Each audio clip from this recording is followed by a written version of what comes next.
जय जगन्नाथ जय बलदेवा जय सुभद्रा।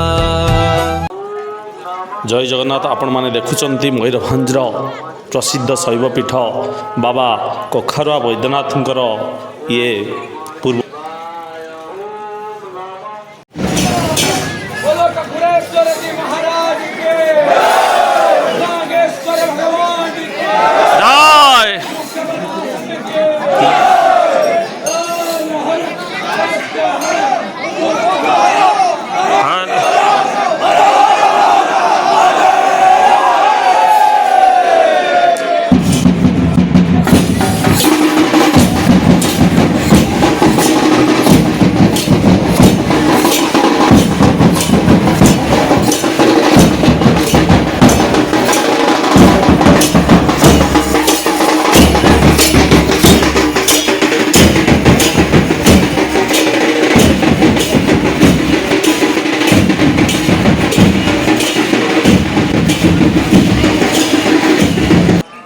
आपण माने एबे दर्शन करुचंती बाबा कखारुआ वैद्यनाथंकर प्रसिद्ध मंदिर को आपण माने देखुचंती। वर्ष मध्यरे बाबांकर जेतिकी जानी यात्रा ताहार फटचित्र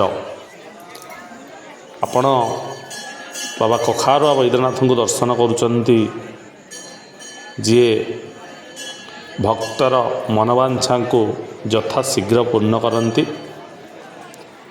आउ मध्य भाग अच्छी करुणामयी जगज्जननी माँ पार्वती। तेणु ये माँ पार्वती विद्यमान अच्छी।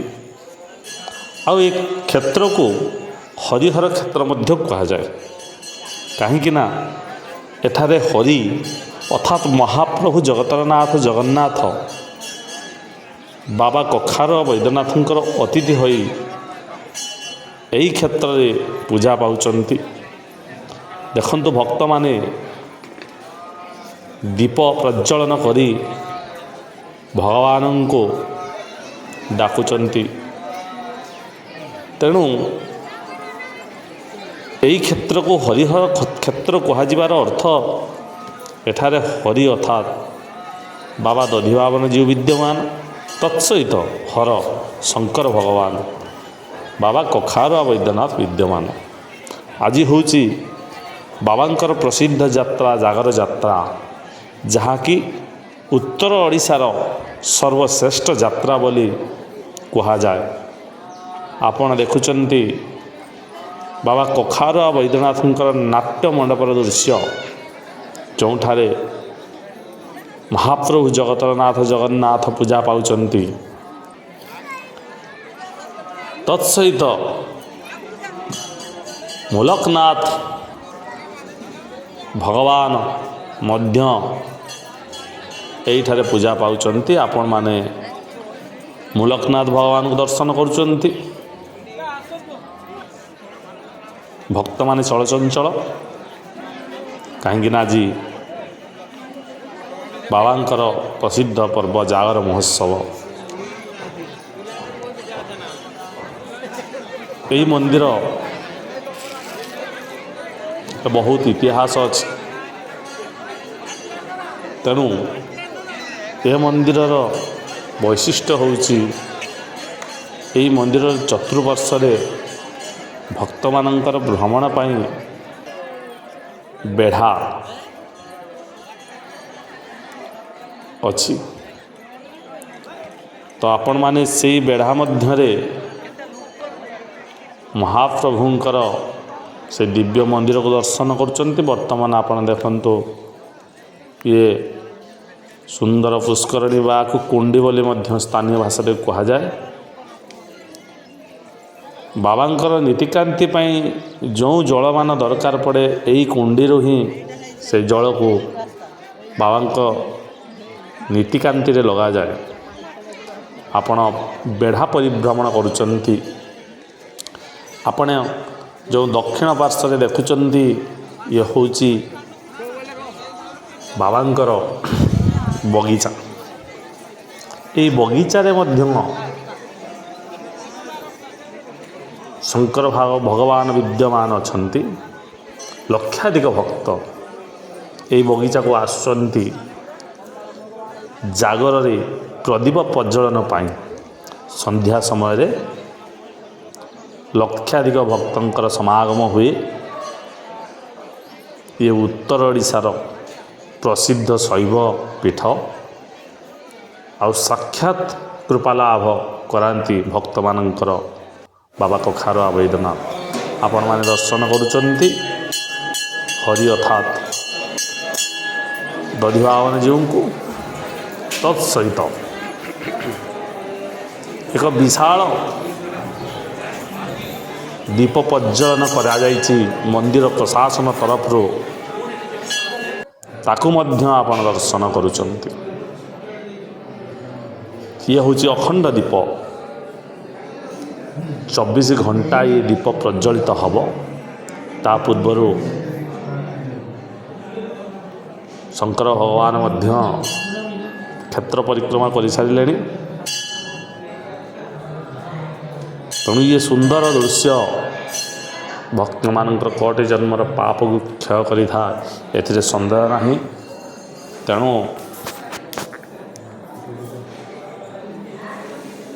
ଆପଣମାନେ ବାବା କଖାରୁଆ ବୈଦ୍ୟନାଥଙ୍କର କୃପା ଲାଭ କରନ୍ତୁ।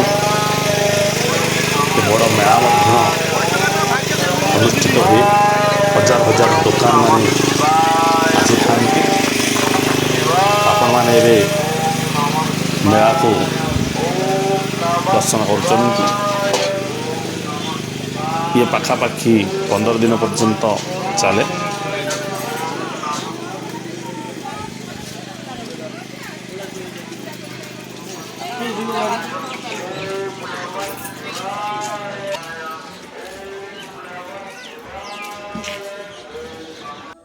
ଆପଣମାନେ ଏବେ ମନ୍ଦିରର ରାତ୍ରିର ଦୃଶ୍ୟକୁ ଦର୍ଶନ କରୁଛନ୍ତି। ଆଲୋକମାଳାରେ ମନ୍ଦିର ସୁସଜ୍ଜିତ ହୋଇଯାଇଛି। ଏ ସୁନ୍ଦର ଦୃଶ୍ୟ ଭକ୍ତମାନଙ୍କୁ ଆନନ୍ଦ ପ୍ରଦାନ କରୁଛି, ଏଥିରେ ତିଳେ ହେଲେ ସନ୍ଦେହ ନାହିଁ। ଦେଖନ୍ତୁ କେତେ ସୁନ୍ଦର ଆଜି ମନ୍ଦିର ଆଲୋକମାଳାରେ ସୁସଜ୍ଜିତ ହୋଇଅଛି। ଭକ୍ତମାନେ ଆନନ୍ଦରେ ବିଭୋର ହୋଇଯାଉଛନ୍ତି। ବର୍ତ୍ତମାନ ପାଖାପାଖି ରାତି 10ଟା ବାଜିଛି। ବର୍ତ୍ତମାନ ବାବା କଖାରୁଆ ବୈଦ୍ୟନାଥଙ୍କର ଗୁପ୍ତ ନୀତି ଆରମ୍ଭ ହୋଇଗଲାଣି। ତ ଗୁପ୍ତ ନୀତିରେ ବର୍ତ୍ତମାନ ବାବାଙ୍କର ଅଭିଷେକ ନୀତି ଅନୁଷ୍ଠିତ ହେଉଛି। 1008 କୁମ୍ଭ ଜଳରେ ଜଳାଭିଷେକ ହେବେ ବାବା କଖାରୁଆ ବୈଦ୍ୟନାଥ। ତ ତାପରେ କିଛି ଗୁପ୍ତ ଉପଚାରମାନ ଆରମ୍ଭ ହୋଇ ବାବା କଖାରୁଆ ବୈଦ୍ୟନାଥଙ୍କର ସୁନାବେଶ ଅନୁଷ୍ଠିତ ହେବ। ତ ମହାଦୀପ ପ୍ରଜ୍ୱଳନ ପରେ ମହାଦୀପ ଯେତେବେଳେ ମନ୍ଦିର ଅଗ୍ରକୁ ଉଠି ସାରିବା ପରେ ଭକ୍ତମାନେ ଏହି ସୁନାବେଶ ଦର୍ଶନ କରି ଅନେକ ଜନ୍ମର ପୁଣ୍ୟ ଲାଭ କରିଥାନ୍ତି। ଆପଣମାନେ ବର୍ତ୍ତମାନ ଦେଖିପାରୁଥିବେ ସେବାୟତମାନେ କିପରି ଜଳ ସେଇ କୁଣ୍ଡିରୁ ନେଇ ଭଗବାନଙ୍କ ମସ୍ତକରେ ଢଳା ହେଉଛି। ଭଗବାନ କଖାରୁଆ ବୈଦ୍ୟନାଥ ଜଳାଭିଷେକ ହେଉଛନ୍ତି। ଏ ସୁନ୍ଦର ଦୃଶ୍ୟ ଆପଣମାନେ ଶ୍ରୀ ଜଗନ୍ନାଥ ପାଠଶାଳା ୟୁଟ୍ୟୁବ୍ ଚ୍ୟାନେଲ୍ ତରଫରୁ ଦେଖୁଛନ୍ତି। ଏହି ଦୃଶ୍ୟ ଦେଖିବା ପାଇଁ ଭକ୍ତମାନଙ୍କର ଭିଡ଼ ଲାଗିଛି। ଆପଣମାନେ ଏ ସୁନ୍ଦର ଦୃଶ୍ୟକୁ ଦେଖୁଛନ୍ତି ତଥା ରାତ୍ରି ସମୟରେ ସୁନ୍ଦର ଆଲୋକମାଳାରେ ମନ୍ଦିର ଦେଖନ୍ତୁ କେତେ ସୁନ୍ଦର ଲାଗୁଛି। ଏବେ ଆମେ ବେଢ଼ାରେ ଉପସ୍ଥିତ ଅଛୁ। ତ बेढ़ारे आमे आपण मानू से दृश्य देखाऊँ जे कुंडीर दृश्य आपण देखुंत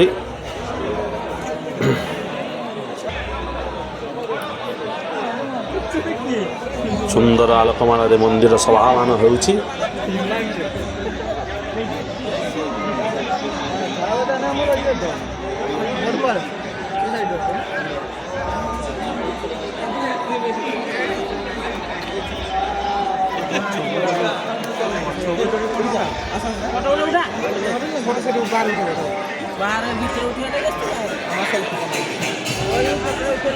आपण माने देखंतु भक्त माने दीप प्रज्वलन करुछंती।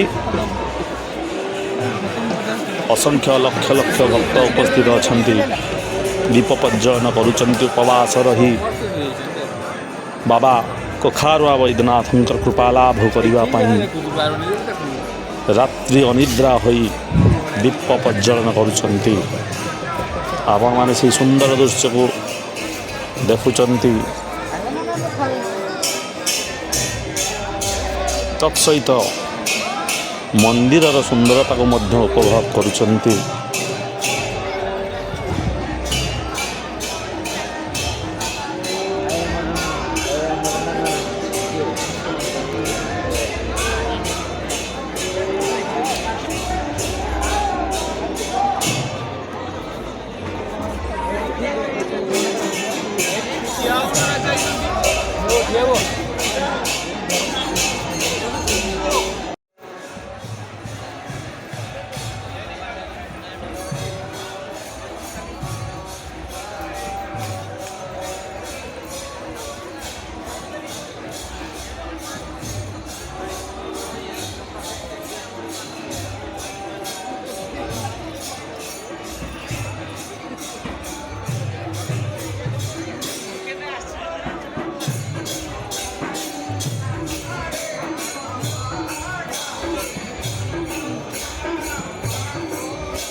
वर्तमान